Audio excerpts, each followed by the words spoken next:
எங்கேயும் போல தமிழ்நாட்டில் இருக்காது. செந்தில் பாலாஜி ஊழல், கொள்ளை, இப்படி பித்தலாட்டங்களிலும் தப்பித்து கொள்வதற்கும் அவருக்கு கை வந்த கலை. காவல்துறை நினைத்தால் பிடிக்கலாம்.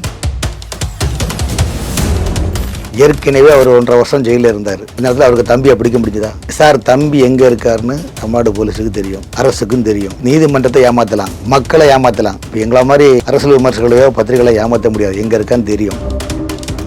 கரூர் மாவட்டத்தில் அவனின்றி அணுகூட அசையாது என்பதற்கு தாவேகா நடத்தின அந்த கூட்டத்தில் 41 பேர் அந்த நெரிசலில் மடிந்ததே அது ஒரு சாட்சி.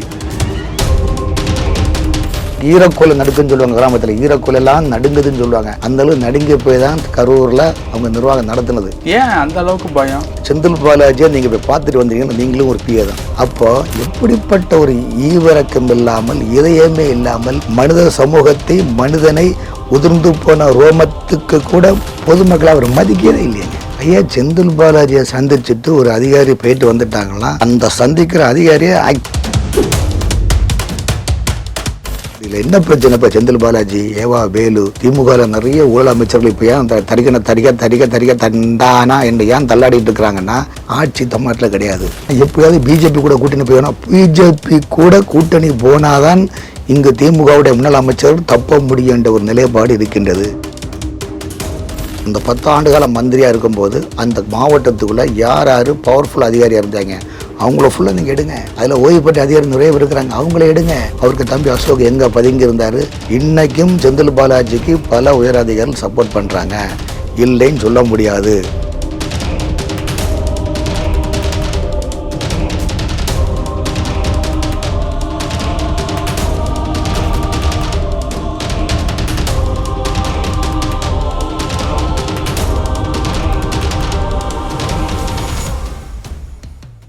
ரியல் நேயர்களுக்கு வணக்கம். இன்று நம்மளுடைய நேர்காணலுக்கு அரசியல் விமர்சகரான திரு VS ராமன் அவர்கள் நினைச்சிருக்காங்க. வணக்கம். வணக்கம் சார். வணக்கம். இப்போ செந்தில் பாலாஜியினுடைய இந்த வழக்கு ரொம்ப நாளாக போயிட்டுருக்கு.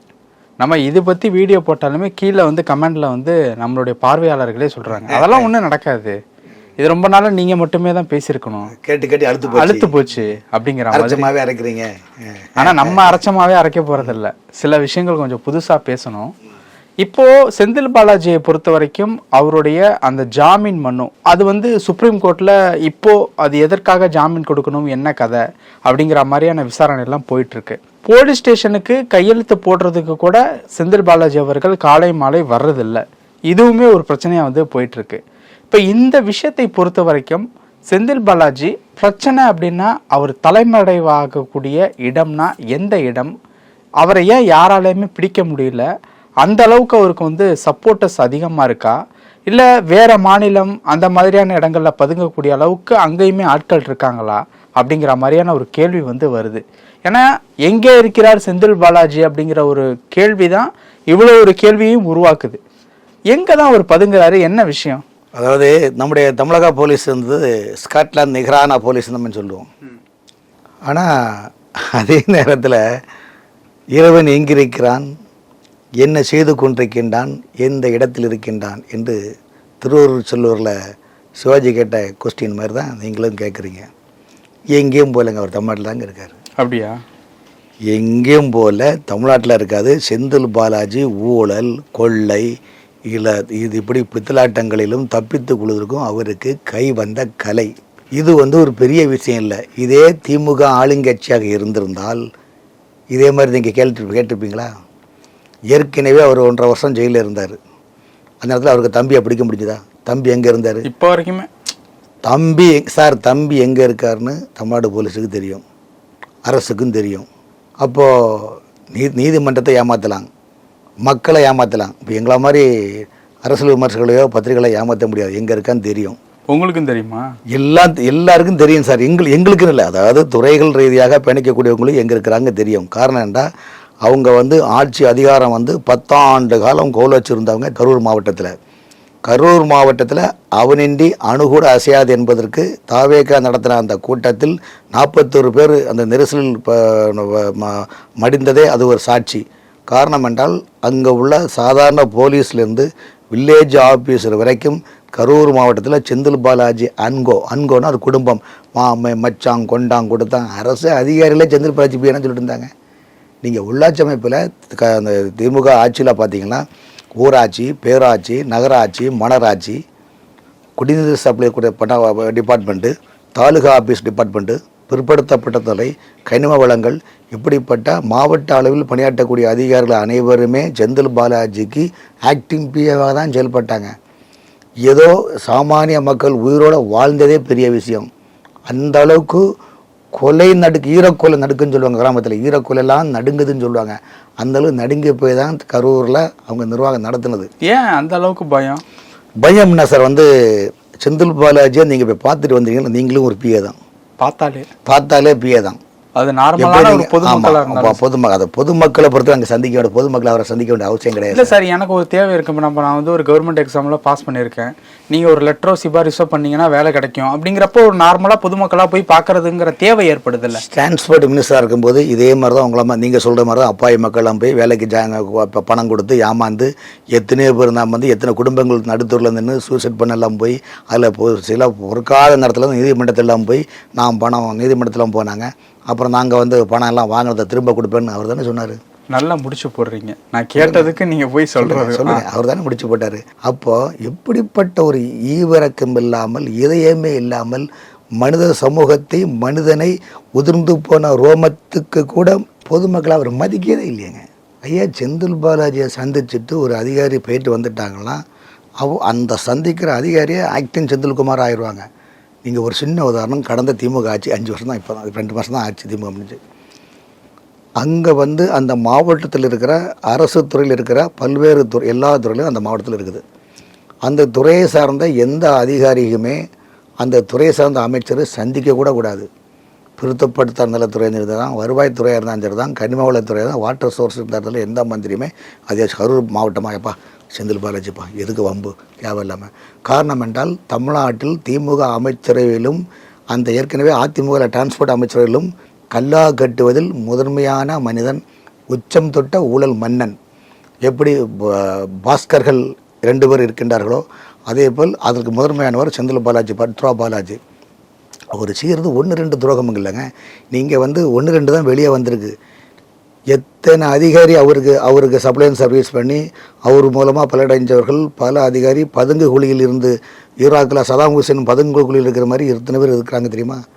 இதில் என்ன விஷயம்னா, அந்த கரூர் மேட்டரில் தாவேக்கா சப்ஜெக்டை பொறுத்த வரைக்கும் விஜய்க்கு மிகப்பெரிய அடிமட்டில் அந்த கட்சியே இல்லாத ஒரு நிலைப்பாடு ஆக்குறதுக்கு திமுக தலைமையோட அங்கீகாரம் பெற்று நானே எல்லாம் பார்த்துக்கிறேன்னு சொல்லி கரூர் செந்தில் பாலாஜி தான் தாவேக்காவுக்கு சமாதி கட்டால கூட நிலைப்பாடு உருவாக்கக்கூடிய காலகட்டத்தில் தான் 15 நாளாக தாவேக்கா தலைவர்கள் எங்கே போனாங்கன்னே தெரில. அப்படி இருக்கும்போது எடப்பாடி அண்ணன், அண்ணாமலை, அமித்ஷா அவர்களும் சிதம்பரம் அவங்களும் தான் அவங்களுக்கு இந்த மாதிரிலாம் நீங்கள் பண்ணக்கூடாது, ஒரு அரசியல் கட்சி கூட்டம் நடக்குது அவங்களுடைய நிலைப்பாடு, பாதுகாப்பு கொடுத்து கட்டமைப்பது உங்களுடைய நிலைப்பாடு, அது விட்டு இங்கே அதுக்கு பிறகு தான் திமுக கொஞ்சம் பின் வாங்கிச்சு அந்த நடவடிக்கை எடுப்பு. அதனால் திமுக என்ன நம்பிச்சுன்னா நாம தான் திரும்பவும் ஆட்சிக்கு வருவோம். சார், இதில் என்ன பிரச்சனை? இப்போ செந்தில் பாலாஜி, ஏவா வேலு, திமுகவில் நிறைய ஊழல் அமைச்சர்கள் இப்போ ஏன் தரிக்க தண்டானா என்று ஏன் தள்ளாடிட்டு இருக்கிறாங்கன்னா, ஆட்சி தமிழ்நாட்டில் கிடையாது. போன முறை தமிழ்நாட்டில் ஆட்சியில் இருந்துங்க, மத்தியில் ஆட்சியில் கிடையாது. ஆனால் இங்கேருந்து அங்கே எதிர்ப்பாங்க. இப்போ என்னென்னா, எப்படியாவது பிஜேபி கூட கூட்டணி போயிடணும். பிஜேபி கூட கூட்டணி போனாதான் இங்கு திமுகவுடைய முன்னாள் அமைச்சர் தப்ப முடியுன்ற ஒரு நிலைப்பாடு இருக்கின்றது. மாறாக சட்ட வடிவத்தில் இப்போ நீங்கள் செந்தில் பாலாஜியை கைது பண்ணி வச்சுங்க. உதாரணத்துக்கு 15 நாள் உள்ளே இருப்பார். 15 நாள் கஷ்டம் எடுத்து விசாரிப்பீங்க. என்ன சொல்ல போகிறாரு? இப்போ தாவேக்கா எம்எல்ஏக்களை இழுக்கிறதுக்கு முயற்சி பண்ணாருன்னு அவரை போய் பண்ணோம். அதுக்கான ஆதாரங்கள் எதுவுமே இல்லை, அதுக்கான எந்த ஆதாரமும் இல்லைன்னு சொல்லிட்டு காவல்துறை தான் சொல்லுது. அதே நீங்கள் சாமானிய ஒருத்தன் ஒரு சின்ன குண்டூசியை எடுத்துகிட்டு போனால் கூட அந்த ஈரை பேனாக்கி பேனை பெருமாளுக்குது இதே சட்டத்துறை, சட்டம் சார்ந்த சட்ட ஒழுங்கு பிரிவு தான் பண்ணுது. இப்போ நான் ஒரு கேள்வி கேட்குறேன். முதல்ல கேட்ட கேள்வி தான், எங்கே தான் பதுங்குறாரு? இது எங்கே தேடினாலுமே கிடைக்க மாட்டேங்கிறாரு. சார், நீங்கள் இந்தியாவில் வன்முறையாளர்கள், தீவிரவாதிகள், பயங்கரவாதிகள், இந்த மாதிரி பொருளாதார நெருக்கடியை இழப்பீடு ஏற்படுத்துவர்கள், இந்த மாதிரி பல ஈடிக்கு பல விஷயங்கள் இருக்குது. அதில் ஒவ்வொன்றுக்கும் ஒரு நாம்ஸ் இருக்குது. அந்த நாம்ஸை படி தான் பண்ணுவாங்க. இப்போ இவங்கெல்லாம் வெளிநாட்டில் போய் லுக் அவுட் இதெல்லாம் ஓட்டுறாங்க. ஆனால் என்ன இருந்தாலும் தமிழ்நாட்டத்தினுடைய இங்கே உயர் அதிகாரிகளை பொறுத்தவரையும் சார், அவருடைய தாவேக்கா ஆட்சி இருந்தாலும் அவங்களுடைய இந்த எண்ணங்கள் எல்லாமே திமுகவுடைய முன்னாள் அமைச்சர்கள் மேலே தான் ஒரு பாசம் வச்சுருக்கிறாங்க. ஏன்னா மதுரையில் ஒரு பழமொழி சொல்லுவாங்க, உள்ளனும் கல்லனும் ஒன்று சேர்ந்தா விடிய விடிய திருடலாம்னு சொல்லுவாங்க. அதே போல தான் இந்த துறையில் வந்து இந்த செந்தில் பாலாஜியை நீங்கள் என்ன தான் விசாரித்தாலும் ஒன்றுமே நீங்கள் கண்டுபிடிக்க முடியாது. பதுங்குறாரு, தமிழ்நாட்டுக்குள்ளே தான் இருக்கார். அவர் எங்கேயும் இல்லை, எல்லாமே இங்கே தான் இருக்கார். நினைத்தால் பிடிக்கலாம், காவல்துறை நினைத்தால் பிடிக்கலாம். அதுக்கான கட்டமைப்புகளை பொறுத்த வரைக்கும் திமுக அண்ணா திமுக இதிலெல்லாம் கரை கண்ட கப்பல். தாவேக்கா புதிய ஆட்சி நிர்வாகம், இது அமைச்சர்கள் வந்து அமைச்சர்களுக்கு நடவடிக்கை எடுக்கணும். இப்போ ஆதவர்ஜனோட சொல்லுவார், செந்தில் பாலாஜி எங்களுக்கு கணக்கு இருக்குது, அந்த கரூர் விஷயத்தில் எங்களுக்கு ஒரு கணக்கு இருக்குதுன்னு சொல்கிறாங்க. இதே முதலமைச்சர் தான் சொல்லுவார். கணக்கு என்பது சீனி சக்கர சித்தப்பா சீட்லேருந்து அக்காப்பா சொல்லுவது பெரிய விஷயம் கிடையாது. இந்த கணக்கு என்றால், ஏன்னா நீ புதுசாக கவர்மெண்ட்டு புதுசாக அமைச்சிருக்கீங்க, உங்களுக்கு அதை பற்றி உண்மை நிலவரம் என்னென்னு தெரியாது. அந்த மாவட்டத்தில் செந்தில் பாலாஜி 10 ஆண்டு காலம் மந்திரியாக இருந்தார்ல, அந்த 10 ஆண்டு காலம் மந்திரியாக இருக்கும்போது அந்த மாவட்டத்துக்குள்ளே யார் யார் பவர்ஃபுல் அதிகாரியாக இருந்தாங்க அவங்கள ஃபுல்லாக நீங்கள் எடுங்க. அதில் ஓய்வு பெற்ற அதிகாரி நிறைய பேர் இருக்கிறாங்க, அவங்கள எடுங்க. அசோக்கு, அவருக்கு தம்பி அசோக் எங்கே பதுங்கி இருந்தார், எந்தெந்த இடத்துல பதுங்கி இருந்தார், அந்த பதுங்கி இருந்த இடத்துல இவர் இப்படிலாம் நிலைப்பாடு பண்ணார். இன்றைக்கும் செந்தில் பாலாஜிக்கு பல உயரதிகாரிகள் சப்போர்ட் பண்ணுறாங்க, இல்லைன்னு சொல்ல முடியாது. காரணம் என்றால் ஆட்சியினுடைய அதிகாரத்தை பொறுத்தவரையும் தாவேக்க அரசு இந்த வேகத்தில் வந்து சில அதிகாரி நம்பி இருக்கிறாங்களே தவிர்த்து சரியான நிலைப்பாடு அவங்களால எடுக்க முடியாது. ஏன்னா நீங்கள் ஆட்சி இப்போ தான் வந்திருக்கீங்க. செந்தில் பாலாஜி ஒரு நெருக்கடி கொடுக்கணும். ஆனால் அதே நேரத்தில் செந்தில் பாலாஜி தலைமையில் என்ன சொல்லியிருக்காங்கன்னா, இந்த வழக்கில் நம்ம பார்த்துக்கலாம், இந்த வழக்கில் நம்ம பார்த்துக்கலாம்னு சொல்லும்போது அவங்க விரைவில் பாஜகவுடன் ஒரு ஐக்கியமாக ஆகிய நிலைப்பாடு இருக்கிறது. ஆனால் அந்த நிலைப்பாடு வரும்போது 2 சரல் இது. இப்போ தாவேக்க என்ன நினைக்குதுன்னா, திமுக பாஜகவில் கூட்டின்னு போச்சுன்னா நாம தான் இனிமேல் மதசார்பற்ற கட்சி என்னெல்லாம் நினைக்கிறாங்க. அதுவும் தவறு. காரணம் என்றால் ஏற்கனவே அந்த கரூர் விவகாரத்தில் 41 பேர் அந்த இதை வந்து விஜய் மேலே வழக்கு இருக்குது. விஜய் மேலே மத்திய அரசு ஈடி வந்து பல்வேறு வழக்குகளை வெயிட்டிங் லிஸ்ட்டில் வைக்கிறாங்க. இப்போ திமுக நீங்கள் ஆட்சியில் தாவேக்கு ஆட்சியில் வந்தோன்னா திமுக அமைச்சர்களை கண்டு அமைச்சர்களை ஏன் பயப்படுறாங்கன்னா, சரி உங்களுடைய அசைன்மெண்ட்டு ஸ்ட்ராங்காக இருங்களா பயப்படுறாங்க. அது அதிகாரியாக கண்டு பயப்படலை. உங்கள் அரசாங்கம் புதுசாக வந்திருக்கு, நீங்கள் எங்களை பழி வாங்கணும், எங்களை இந்த மாதிரி பண்ணிட்டாங்களேன்னு இதெல்லாம் நீங்கள் ரிமோட் பண்ணி அதிகாரியை டைட் பண்ணுறீங்க. அதே போல் நாளைக்கு மத்தியில் பாஜக திமுக பாஜகவும் திமுகவும் கூட்டணி ஆட்சி மத்தியில் அமைச்சிட்டாங்கன்னா இங்கே தாவேகாவுக்கு தலைவலி. தாவேகா நிச்சயமாக தலைவலி கொடுப்பாங்க. ஆட்சி அதிகாரங்கள் இருக்கும்போது என்ஃபோர்ஸ்மெண்ட்லாம் எவ்வளோ விஷயங்கள் இருக்குது. அதனால் 2 கட்சியும் இந்த விஷயத்தில் பார்த்தீங்கன்னா திமுக வந்து, ஏன்னா இது வரைக்கும் தமிழ்நாடு அரசியலில் எந்த அமைச்சரில் நீங்கள் ஜெயிலுக்கு அனுப்பியிருக்கீங்க? ஒரு 20 ஆண்டுகள் எடுத்துக்கொள்ளுங்க. முதல்வரே போயிருக்காரு ஜெயிலுக்கு. எங்க சார் அதெல்லாம் ஒரு காலகட்டம் சார். இன்னைக்கு முதலமைச்சர் கடந்த ஒரு 15 ஆண்டுகளில் எந்த அமைச்சர் மேலே நீங்கள் அமைச்சர் மேலே பல்வேறு ஊழல் வழக்கெல்லாம் போடுறீங்க? யாரை நீங்கள் அரெஸ்ட் பண்ணி ஜெயிலுக்கு போட்டுருக்கீங்க? செந்தில் பாலாஜி கதையை விட்டுருங்க, மற்ற அமைச்சர் எல்லா அமைச்சர் மேலேயும் கேஸாக இருக்குது. கடைசியில் அவங்க எப்படி தப்புறாங்க? வயது முதுமைன்னு சொல்லி தப்புறாங்க. அப்புறம் அரெஸ்ட் ஆனோன்னா நெஞ்சொலி வந்துடும். இதே KN எத்தனை லட்சம் கோடி அடித்தார் 5 வருஷத்தில். உள்ளாட்சித்துறையை மூடுவலை நடத்துனது அவர் தான். இப்போ இவர் யார்? செந்தில் பாலாஜி. செந்தில் பாலாஜியும் அந்த ஏற்கனவே அவர் டிரான்ஸ்போர்ட் மினிஸ்டராக இருக்கும்போது வேலைக்கு பணம் வாங்கி ஏமாற்றினது, அப்புறம் வந்து 1000 கோடி ரூபா அந்த டாஸ்மார்க்கில் இது பண்ணது, அப்புறம் 300 சில்லற கோடி ரூபா டிரான்ஸ்ஃபார்மர் கொள்ளுமையில் ஊழல் பண்ணது. இப்படி 1 2 இல்லை, அவருக்கு மேலே பார்த்தீங்கன்னா அந்த ஷீட்டாட்டத்துக்கு கட்டு அடிக்க வச்சுருப்பாங்களே, அது மாதிரி வழக்குகள் கட்டாக இருக்குது. பட் அவர் இதெல்லாம் வந்து ஒரு டைம் பாஸ் மாதிரி தான் அவங்க நினைக்கிறாங்களே தவிர்த்து அது அவங்க இப்போ செந்தில் பாலாஜி கைது பண்ணக்கூடியவங்க அசோகம் போனவரை கைது பண்ணல, மத்திய அரசுக்கும் தெரியாதா, மாநில அரசுக்கு தெரியாதா? எல்லாம் ஒரு நாடகம் சார். எல்லாமே செட்டப் பண்ணி இழிச்சவாயம் மக்கள் தான். அதில் செந்தில் பாலாஜி இந்த வழக்கில் வந்து அவர் கைது பண்ணாலும் 15 நாள் தான் கஸ்டடியில் இருப்பார். எப்படி ஒரு 1.5 வருஷம் ஜெயிலில் இல்லையா? அது அந்த நிலைமைக்கு வரும். அதே நேரத்தில் அவர் திமுக ஆளுங்கட்சியாக இருந்தபோது அவரை ஒழிச்சுக்கிட்டதுக்கு திமுக அமைச்சர்களே சதி வேலை பண்ணாங்க. ஏன்னா கல்லாக்கட்டையில் அவர் தான் நம்பர் 1 இருந்தார். செகண்ட், அதாவது அவர் தான் அதிமுகவிலிருந்து திமுகவில் வந்தாலும் தலைமை பீடத்தில் கல்லா கட்டி வசூல் பண்ணி கொடுக்கலாம். கலால் டிபார்ட்மெண்ட்டையும் EBலையும் அவர் தான் நீ பாதி நாம் பாதி என்று அனுபவப்பட்டிருந்தார். ஆனால் அதுக்கு அடுத்தபடியாக பார்த்திங்கன்னா திமுக சீனியர் KN அல்லது நம்முடைய மூர்த்தி அமைச்சரோ ஏவா வேலு அவர்களோ இந்த மாதிரி அமைச்சரோட பெருசாக ஒன்றும் கல்லா கட்டலை. இப்போ துரைமுருகன் இவங்க கல்லா கட்டினா தான் சொல்கிறீங்களா? இது கட்சியினுடைய தலைமை மூத்த குடும்பம் இவங்களுக்கும் போயிருக்கா? ஆமாம், எல்லாருக்கும் போகல சார். அதனால விஜய் சொன்னார்ல, அமைச்சரை பதவி எடுக்கும்போது முதலமைச்சர் பதவி எடுக்கும்போது இங்கே வந்து அவங்க மாதிரி 5 சென்ட் 6 சென்ட் வச்சு நடத்தினாங்க. இங்கே வந்து ஒரே சென்ட் தான் power scent, Vijay power scent மட்டும் தான் சொல்கிறாங்கல்ல, அது உண்மை தானே. அன்னைக்கு இப்போ சார் ஒரு விஷயம் சார், திமுக அவங்க தோற்பேன் ஆட்சிக்கு வரமாட்டேன் நினைக்க, ஆட்சிக்கு தான் நாம தான் வருவோம்னு சொல்லி கான்ஃபிடென்ட். ஆமாம், தேர்தல் முடிந்த பிறகு 2 நாள் கழிச்சு அவங்க கொடைக்கானலில் போய் ரெஸ்ட் எடுத்தாங்க பார்த்தீங்களா. அதுக்கு பிறகு வந்து அமைச்சரை பட்டியல் போட்டு அடுத்த டிரான்ஸ்ஃபரு, அடுத்த டெண்டரு, அடுத்தது 5 வருஷம் இதே மாதிரி எத்தனை லட்சம் ரூபா கமிஷன் வரும், இந்த கமிஷன் அடுத்து எங்கெங்கே பண்ணலாம், கோயம்பேட்டில் லூலு மால் எப்படி ஆரம்பிக்கலாம், இதெல்லாம் அவங்க பக்காவாக கட்டமைப்போடு பண்ணிட்டாங்க சார். இதில் என்ன விஷயம்னா வான் மார்க்கத்தில் வெற்றி பெற்ற தாவேக்காவில் அவங்களால இன்னும் திமுக தலைமை பீடம் அந்த அதிர்ச்சியிலிருந்து மீளாமல் இருக்கின்றது. இந்த அதிர்ச்சியிலிருந்து மீண்டு அவர்களுக்கு சொல்யூஷன் கொடுக்க வேண்டுமானால் இப்போ திமுக 22 எம்பிக்களும் பாஜகவுடன் கூட்டணி சேர்ந்து அமைச்சர்கள் பங்கு போகக்கூடிய சூழ்நிலை இப்போ அமைஞ்சிட்டு இருக்குது, ரெடியாக இருக்குது. அந்த சூழ்நிலை வந்தால் தான் திமுக தன்னை தக்க வைக்க முடியும். தவிர்த்து கொள்கை என்பது வேறு. இப்போ உதாரணத்துக்கு கலைஞரே சொன்னார், பாஜகவுடன் அங்கே கூட்டணி வைக்கிறோம், எங்களுக்கு ஒன்றும் பிரச்சனை கிடையாது. திராவிட இயக்கம் எப்படி மக்களுக்கு சர்வீஸ் பண்ணுதோ அதே போல் பாஜக RSS மக்களுக்கு சர்வீஸ் பண்ணுது தானே, எங்களுக்கு அதனால் உங்களுக்கு பிரச்சனை இல்லைன்னு சொன்னது கலைஞர் தானே. அதில் ஏன் நீங்கள் வந்து கூட்டணி ஆகாதுன்னு சொல்ல முடியாது. அதனால் கூட்டணி ஆகிறதுக்குள்ள நிலைப்பாடு இருக்குது. மழைக்கால கூட்டத்தொடர்ந்து நாடாளுமன்றத்தில் முடிஞ்ச பிறகும் தமிழ்நாட்டில் எங்கள் தாவேக்கா புதிய அரசு சட்டமன்றம் மானியம் பட்ஜெட்லாம் தாக்கல் பண்ண பிறகும் தமிழ்நாட்டு அரசு சூடு பிடிக்கும்.